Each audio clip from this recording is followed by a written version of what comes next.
This is The Last Invention. I'm Gregory Warner, and our story begins with a conspiracy theory. So, Greg, last spring, I got this tip via the encrypted messaging app Signal. This is reporter Andy Mills. From a former tech executive. And he was making some pretty wild claims. And I wanted to talk to him on the phone, but he thought his phone was being tapped. But the next time I was out in California, I went to meet with him. I'm really kind of contending with who I am in this moment. Up until a few months ago, I was an executive in Silicon Valley. And yet here I am sitting in a living room with you guys talking about what I think is one of the most important things that needs to be discussed in the whole world, right? Which is the nature in which power is decided in our society. And he told me this story, that a faction of people within Silicon Valley had a plot to take over the United States government, and that the Department of Government Efficiency, DOGE, under Elon Musk, was really phase one of this plan, which was to fire human workers in the government and replace them with artificial intelligence. And that over time, the plan was to replace all of the government and have artificial intelligence make all the important decisions in America. I have seen both the nature of the threat from inside the belly of the beast, if it were, in Silicon Valley, and seen the nature of what's at stake. Now, this guy, his name is Mike Brock, and he had formerly been an executive in Silicon Valley. He'd worked alongside some big-name guys like Jack Dorsey, but he'd recently started a Substack. And he told me that after he published some of these accusations, he had become convinced that people were after him. I have reason to believe that I've been followed by private investigators. For that and other reasons, I traveled with private security when I went to D.C. and New York City last week. He told me that he had just come back from Washington, D.C., where he had met with a number of lawmakers, including Maxine Waters, and debriefed them about this threat to American democracy. We are in a democratic crisis. This is a coup. This is a slow-motion, soft coup.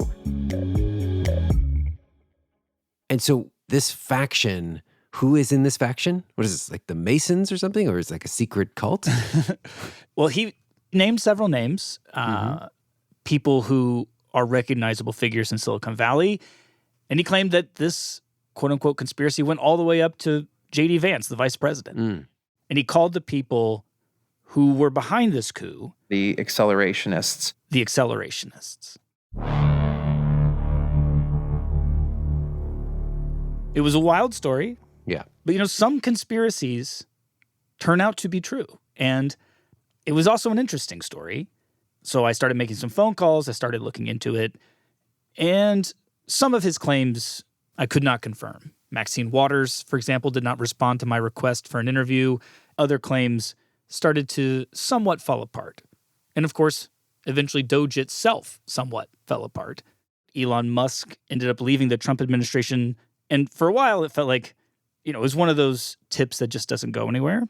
But in the course of all these conversations I was having with people close to artificial intelligence, I realized that there was an aspect of his story that wasn't just true, but in some ways, it didn't go quite far enough. Because there is indeed a faction of people in Silicon Valley who don't just want to replace government bureaucrats, but want to replace pretty much everyone who has a job with artificial intelligence. And they don't just think that the AI that they're making is going to upend American democracy. They think it is going to upend the entire world order. The world as you know it is over. It's not about to be over. It's over. I believe it's going to change the world more than anything in the history of mankind, more than electricity. But here's the thing. They're not doing this in secret. This group of people includes some of the biggest names in technology. Bill Gates, Sam Altman, Mark Zuckerberg, most of the leaders in the field of artificial intelligence. AI is going to be better than almost all humans at almost all things. A kid born today will never be smarter than AI. It's the first technology that has no limit. So wait, so you get a tip about like a slow motion coup against the government, and then you realize, no, this is not just about the government. This is pretty much every human institution. Well, yes and no. Many of these accelerationists think that this AI that they're building is going to lead to the end of what we have come to think of as jobs, the end of what we have traditionally thought of as schools. Some would even say this could usher in the end of the nation state. But they do not see this as some sort of shadowy conspiracy. They think that this may end up literally being the best thing to ever happen to humanity. I've always believed that it's going to be the most important invention that humanity will ever make.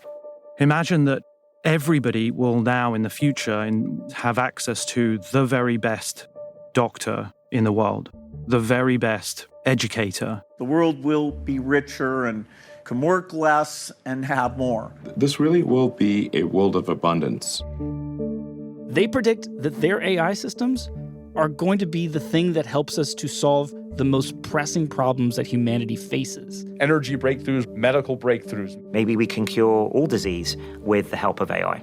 They think it's going to be this hinge moment in human history where soon we will be living to maybe be 200 years old, or maybe we'll be visiting other planets, where we will look back in history and think, oh my God, how did people live before this technology?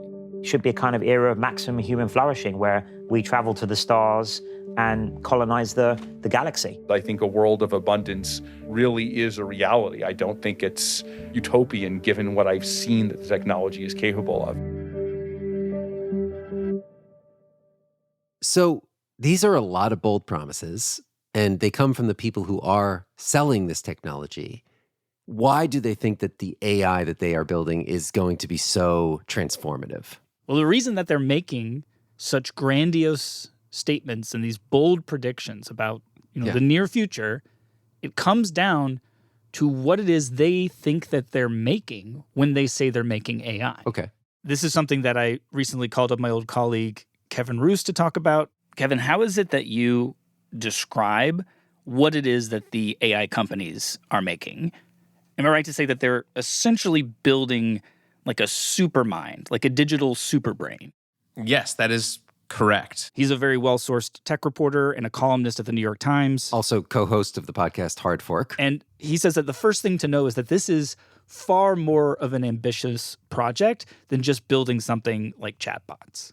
Essentially, many of these people believe that the human brain is just a kind of biological computer, that there is nothing, special or supernatural about human intelligence, that we are just a bunch of neurons firing and learning patterns in the data that we encounter, and that if you could just build a computer that sort of simulated that, you could essentially create a new kind of intelligent being. Right, I've heard some people say that we should think of it less like a piece of software or a piece of hardware and more like a new intelligent species. Yes. It wouldn't be a computer program exactly. It wouldn't be a human exactly. It would be this sort of digital supermind that could do anything a human could and more. The goal, the benchmark that the AI industry is working towards right now is something that they call AGI, artificial general intelligence. Mm-hmm. The general is the key part because a general intelligence isn't just really good at 1 or 2 or 20 or 100 things, but like a very smart person, can learn new things, can be trained in how to do almost anything. I guess this is where people get worried about jobs getting replaced because suddenly you have a worker, like a lawyer or a secretary, and you can tell the AI to learn everything about that job. Exactly. I mean, that is what they're making. And that's why there's a lot of concerns about what this could do to the economy. I mean, a true AGI could learn how to do any human job, factory worker, CEO, doctor. And as ambitious as that sounds, it has been like the stated on paper goal of the AI industry for a very long time. But when I was talking to Kevin Roose, he was saying that even just a decade ago, the idea that we would actually see it within our lifetimes, that was something that even in Silicon Valley was seen as like a pie in the sky dream. People would get laughed at inside the biggest technology companies for even talking about AGI. It seemed like trying to plan for, something, building a hotel chain on Mars or something. It was like that far off in people's imagination. And now, if you say you don't think AGI is going to arrive until 2040, you are seen as like a hyper-conservative, basically Luddite in Silicon Valley. Well, I know that you are regularly talking to people at OpenAI and Anthropic and DeepMind and all these companies. What is their timeline at this point? When do they think they might hit this benchmark of AGI? I think the overwhelming majority view among the people who are closest to this technology, both on the record and off the record, is that it would be surprising to them if it took more than about 3 years for AI systems to become better than humans at least almost all cognitive tasks. Some people say physical tasks, robotics, that's going to take longer. But the majority view of the people that I talk to is that something like AGI will arrive in the next 2 or 3 years, or certainly within the next 5. I mean, holy shit. Holy shit. That is really soon. This is why there has been such insane amounts of money invested in artificial intelligence in recent years. This is why the AI race has been heating up. Right. This is to accelerate the path to AI. Mm-hmm. But this has also really brought more attention to this other group of people in technology, people who I personally have been following for over a decade at this point, who have dedicated themselves to try everything they can to stop these accelerationists. The basic description I would give to the current scenario is, if anyone builds it, everyone dies. Many of these people, like Eliezer Yudkowsky, are former accelerationists who used to be thrilled about the AI revolution and who for years now have been trying to warn the world about what's coming. I am worried about the AI that is smarter than us. I'm worried about the AI that builds the AI that is smarter than us and kills everyone. There's also the philosopher Nick Bostrom. He published a book back in 2014 called Superintelligence. Now, a superintelligence would be extremely powerful. We would then have a future that would be shaped by the preferences of this AI. Not long after, Elon Musk started going around sounding this alarm. I have exposure to the most cutting-edge AI, and I think people should be really concerned about it. He went to MIT. I mean, with artificial intelligence, we are summoning the demon. Told them that creating an AI would be summoning a demon. AI is a fundamental risk to the existence of human civilization.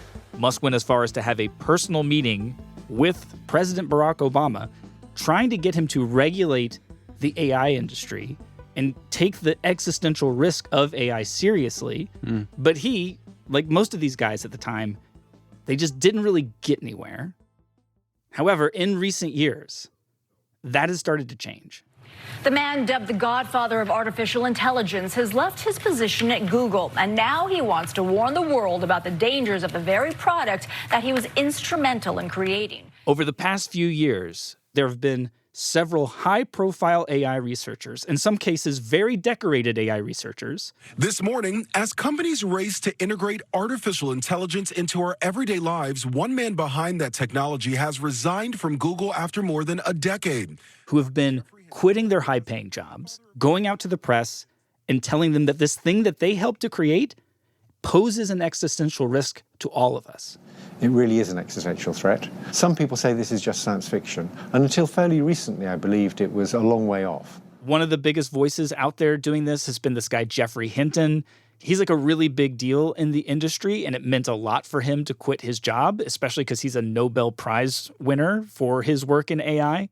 The risk I've been warning about the most, because most people think it's just science fiction, but I want to explain to people it's not science fiction, it's very real, is the risk that we'll develop an AI that's much smarter than us, and it will just take over. And it's interesting when he's talking to journalists trying to sound this alarm, they're often saying, yes, we know that AI poses a risk if it leads to fake news, or like, what if someone like Vladimir Putin gets a hold of AI? It's inevitably, if it's out there, going to fall into the hands of people who maybe don't have the same values, the same motivations. And he's telling them, no, this isn't just about it falling into the wrong hands. This is a threat from the technology itself. What I'm talking about is the existential threat of this kind of digital intelligence taking over from biological intelligence. And for that threat, All of us are in the same boat. The Chinese, the Americans, the Russians are all in the same boat. We do not want digital intelligence to take over from biological intelligence. Okay, so what exactly is he worried about when he says it's an existential threat? Well, the simplest way to understand it is that Hinton and people like him, they think that one of the first jobs that's going to get taken after the industry hits their benchmark of AGI will be the job of AI researcher. And then the AGI will 24/7 be working on building another AI that's even more intelligent and more powerful. So you're saying AI would invent a better AI, and then that AI would invent an even better AI. That is one way of saying it. Yes, exactly. The AGI now becomes the AI inventor, and each AI is more intelligent than the AI before it, all the way up until you get from AGI, artificial general intelligence, to ASI, artificial superintelligence. The way I define it is this is a system that is single-handedly more intelligent, more competent at all tasks than all of humanity put together. I've now spoken to a number of different people who are trying to stop the AI industry from taking this step. People like Connor Leahy. He's both an activist and a computer scientist. So it can do anything the entire humanity working together could do. So, for example, you and me are generally intelligent humans, but we couldn't build semiconductors by ourselves. But humanity put together can't build a whole semiconductor supply chain. A superintelligence could do that by itself. So it's kind of like this. If AGI is as smart as Einstein, or way smarter than Einstein, I guess. An Einstein that doesn't sleep, that doesn't take bathroom breaks, right? And lives forever and has memory for everything. Exactly. ASI, that is smarter than a civilization. A civilization of Einsteins. That's how the theory goes, right? Like you have the ability now to do in hours or minutes things that take a whole country or maybe even the whole world a century to do. And some people believe that if we were to create and release a technology like that, there'd be no coming back. Humans would no longer be the most intelligent species on Earth, and we wouldn't be able to control this thing. By default, these systems will be more powerful than us, more capable at gaining resources, power, control, etc. And unless they have a very good reason for keeping humans around, I expect that by default, they will simply not do so. And the future will belong to the machines, not to us. And they think that we have one shot, essentially. One shot. Like one shot meaning we can't update the app once we release it. Once this cat is out of the bag, once this genie is out of the bottle, whatever metaphor. Once this program is out of the lab, as it were. Exactly. Unless it is 100% aligned with what humans value, unless it is somehow placed under our control, they believe it will eventually lead to our demise. I guess I'm scared to ask this, but like how? Would this look like a global disaster? Or are we talking about it getting control of CRISPR and releasing a global pandemic? Yes, there are those fears for sure. I want to get more into all the different scenarios that they foresee in a future episode, but I think the simplest one to grasp is just this idea that a superior intelligence is rarely, if ever, controlled by an inferior intelligence. And we don't need to imagine a future where these ASI systems hate us or they like break bad or something. The way that they'll often describe it is that these ASI systems, as they get further and further out from human level intelligence, after they evolve beyond us, that they might just not think that we're very interesting. I mean, in some ways, hatred would be flattering. Like if they saw us as the enemy and we were in some battle between humanity and the AI, which we've seen from so many movies. But what you're describing is just like indifference. Right. I mean, one of the ways that people will describe it is that like if you're going to build a new house, of all the concerns you might have in the construction of that house, you're not going to be concerned about the ants that live on that land that you've purchased. And they think that one day the ASIs may come to see us the way that we currently see ants. You know, it's not like we hate ants. Some people really love ants, but humanity as a whole has interests. And if ants get in the way of our interests, then we'll fairly happily kind of destroy them. This is something I was talking to William MacAskill about. He is a philosopher and also the co-founder of this movement called the effective altruists. And the thought here is, if you think of AI as we're developing as like this new species, that species, as its capabilities keep increasing, so the argument goes, will just be more competitive than the human species. And so we should expect it to end up with all the power. That doesn't immediately lead to human extinction, but at least it means that our survival might be as contingent on the goodwill of those AIs as the survival of ants are on the goodwill of human beings.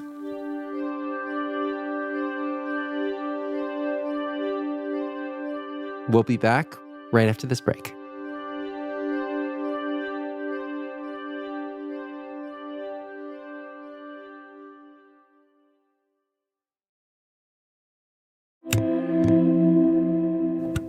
The Last Invention is sponsored by Ground News. Ground News is one of the most helpful tools that I use to avoid the echo chambers and media bias online. And it's especially helpful when it comes to shining a light on our blind spots. So whether you're politically on the left or the right or somewhere in the center, the blind spot feature from Ground News highlights the stories that tend to be disproportionately covered by one side or the other. As an example, take these two stories about President Donald Trump. One, which had low coverage among left-leaning outlets, it's a very important relationship. We're going to get along good with China. Reported that Trump says U.S. will accept 600,000 Chinese students as part of a trade deal. I hear so many stories about we're not going to allow their students. We're going to allow, it's very important, 600,000 students. And another, largely uncovered by right-leaning outlets, Trump's social media company is using Crypto.com's digital wallet infrastructure. Trump family crypto empire expands with Crypto.com partnership. So crypto, social, all the time. That's our transactional Trump family. Make some money when you can. By seeing which stories are amplified or ignored, depending on the outlet, Ground News helps you step outside the filter bubbles that shape most people's news diets. It gives you a fuller picture of what's actually happening without being steered by partisan blinders. I really think that if you like this podcast, you're going to like their mission. Go to groundnews.com/invent to get 40% off the same unlimited access Vantage plan that we use. You can even sign up to stay up to date with the biases in your coverage proactively with the weekly Blind Spot Report delivered directly to your inbox. We appreciate what they're up to. We appreciate their support for this podcast. So go check them out and make sure to use our link, groundnews.com/invent, so they know we sent you. This episode of The Last Invention is brought to you by FIRE, the Foundation for Individual Rights and Expression. There's a pattern that you can trace throughout history. In ancient Athens, Socrates was put to death for asking tough questions of the powerful. Centuries later, monarchs banned and burned books they considered dangerous. And in the last century, authoritarian governments shut down newspapers, censored broadcasts, even jailed their critics. The struggle was always the same. Who gets to decide what people can know? Today, that struggle is playing out in a new arena, and the risk now is subtler. Search results that quietly vanish, recommendation engines that steer us towards safe and comfortable answers, and AI filters that can suppress ideas before we ever even see them. That's where FIRE comes in. FIRE has spent decades defending free inquiry on our campuses, in the courts, and in our culture. And now, through a $1 million grant program in collaboration with the Cosmos Institute, they're supporting projects that keep free thought alive in the era of AI. Join us today at thefire.org/thelastinvention. By supporting FIRE, you're protecting the future of free inquiry in America and ensuring that tomorrow's most important questions can still be asked. Once again, visit thefire.org/thelastinvention. And thanks. If the future is closer than we think, and if one day soon there is a at least reasonable super intelligent machines will treat us like we treat bugs, then what do the folks worried about this say that we should do? Well, there's essentially two different approaches to the perceived threat. Mm-hmm. Some people who are worried about this, they simply say that we need to stop the AI industry from going any further, and we need to stop them right now. We should not build ASI. Just don't do it. We're not ready for it, and it shouldn't be done. Further than that, it's not just, I am not trying to convince people to not do it out of the goodness of their heart. I think it should be illegal. It should be logically illegal for people and private corporations to attempt even to build systems that could kill everybody. Well, what would that mean to make it illegal? Like, how do you enforce that? Yeah, I mean, some accelerationists joke, like, what are you going to outlaw algebra? Right. You don't need uranium in a secret center. You can just build it with code. Right. But you do need data centers. And you could, put in laws and restrictions that stop these AI companies from building any more data centers and a number of other laws. There are some people, though, who go even further and say that nuclear-armed states like the U.S. should be willing to threaten to attack these data centers if these AI companies like OpenAI are on the verge of releasing an AGI to the world. Wait, so even bombing data centers that are in Virginia or in Massachusetts? I mean, like, they see it as that great of a threat. They believe that on the current path we're on, there is only one outcome, and that outcome is the end of humanity. If we build it, then we die. Exactly. And this is why many people have come to calling this faction the AI doomers. The accelerationists like to call doomer. That was a kind of pejorative coined by them, and very successfully, I must say. I disavow the doomer label because I don't see myself that way. Some of them have embraced the name doomer. Others of them dislike the name doomer. They often will call themselves the realists. But in my reporting, everyone calls themselves the realists, so I didn't think that would work. I consider it to be realistic, to be calibrated. And one of the reasons that they balk at the name is that they feel like it makes them come off as a bunch of anti-technology Luddites, when in fact many of them work in technology, many of them love technology. People like Connor Leahy, I mean, they even like AI as it is right now. I mean, he uses ChatGPT. He just tells me that from everything that he sees, where it's headed, where it's going, we have no choice but to stop them. If it turns out tomorrow there's new evidence that actually all these problems I'm worried about are less of a problem than I think they are, I would be the most happy person in the world. Like, this would be ideal. All right, so one approach is we stop AI in its tracks. It's illegal to proceed down this road we're on. But that seems challenging to do given how much is it already invested in AI and frankly how much potential value there is in the progress of this technology. So what's the alternative? Well, there's another group of people who are pretty much equally worried about the potentially catastrophic effects of making an AGI and it leading to an ASI. But they agree with you that we probably can't stop it. And some of them would go as far as to say, we probably shouldn't stop it because there really is a lot of potential benefits in AGI. So what they're advocating for is that our entire society, essentially our entire civilization, needs to get together and try in every way possible to get prepared for what's coming. How do we find the win-win outcome here? One of the advocates for this approach that I talked to is Liv Boeree. She is a professional poker player and also a game theorist. Our job now, right now, whether you're someone building it or someone who is observing people build it or just a person living on this planet, because this affects you too, is to collectively figure out how we unlock this narrow path, because it is a narrow path we need to navigate. We should be really focusing a lot right now on trying to understand as concretely as possible what are all the obstacles we need to face along the way and what can we be doing now to ensure that that transition goes well.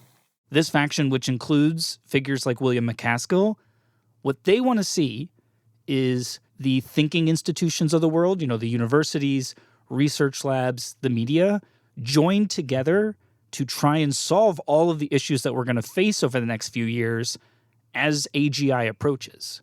So you mean not just leave this up to the tech companies? Exactly. They want to see, politicians brainstorming ways to help their constituents in the event that the bottom falls out of the job market, right? Right, or prepare communities to have no jobs, I guess. Some of them go that far, right? Like universal basic income. Mm-hmm. And they also want to see governments around the world, especially in the US, start to regulate this industry. What are the concrete steps we could take in the next year to get ready? So we'd like regulations that say when a big company produces a new, very powerful thing, they run tests on it and they tell us what the tests were. Geoffrey Hinton, after he quit Google, he converted to this approach, and he was talking to me about the kinds of regulations that he wants to see. And we'd like things like whistleblower protection. So if someone in one of these big companies discovers the company is about to release something awful, which hasn't been tested properly, they get whistleblower protections. Those are to deal, though, with more short-term threats. Okay, but what about the long-term threats? What about this idea that AI poses this existential threat? What is it that we could do to prevent that? Okay, so I can tell you what we should do about AI itself taking over.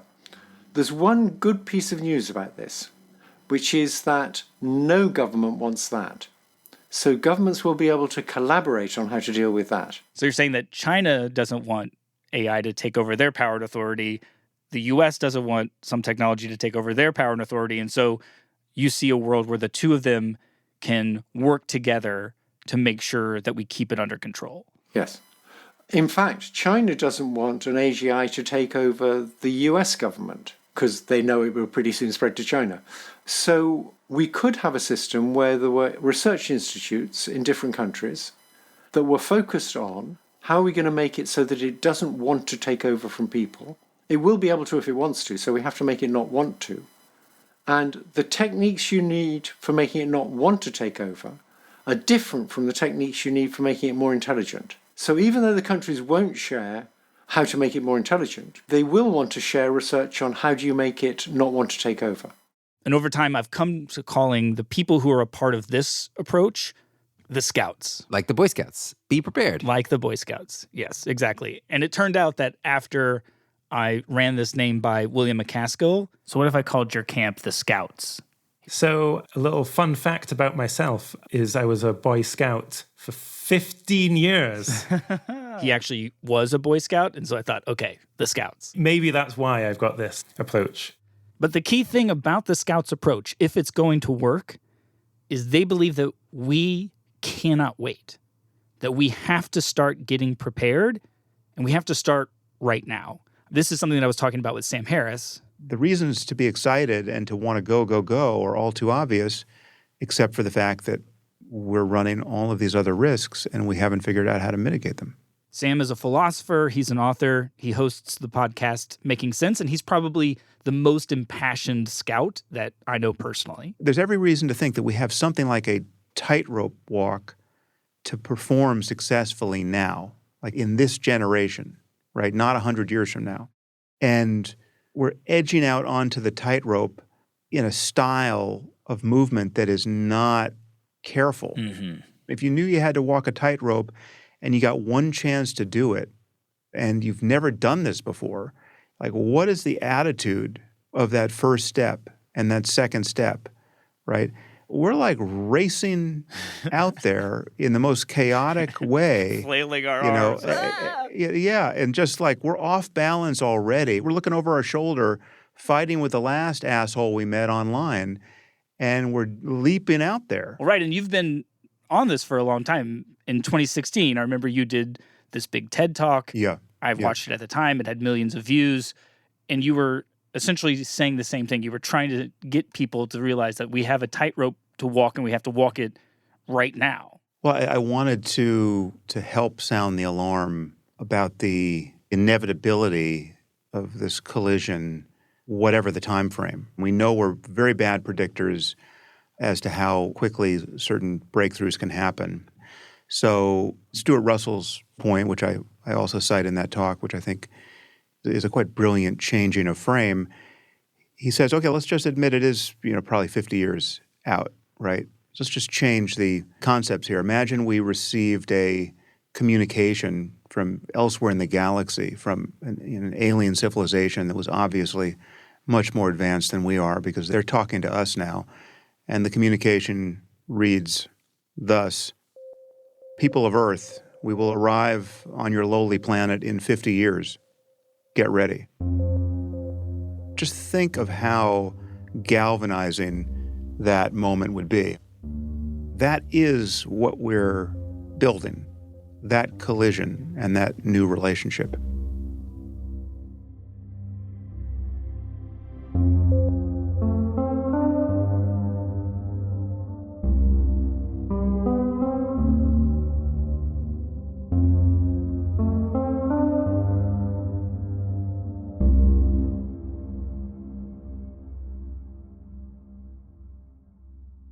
coming up on The Last Invention.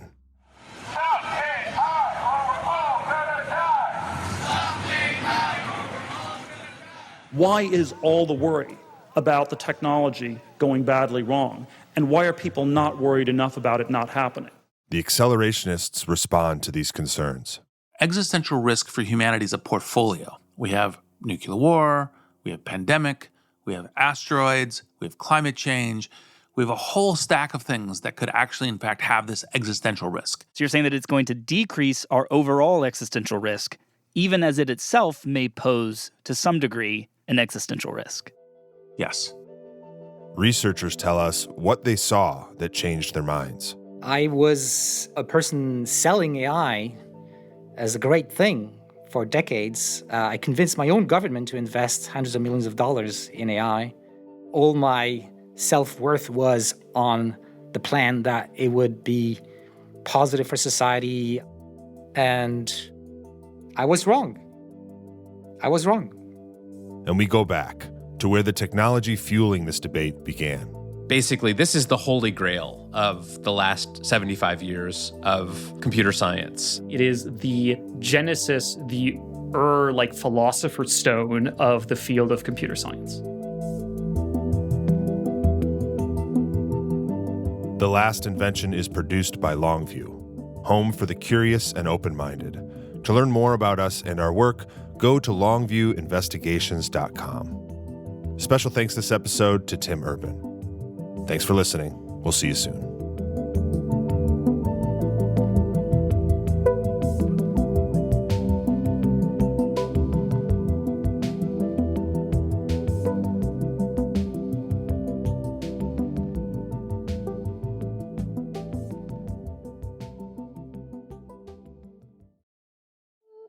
This episode is sponsored by Ground News, the app that helps you spot media bias and see a broader picture of the news shaping our world. Get 40% off their Vantage plan at ground.news/invent.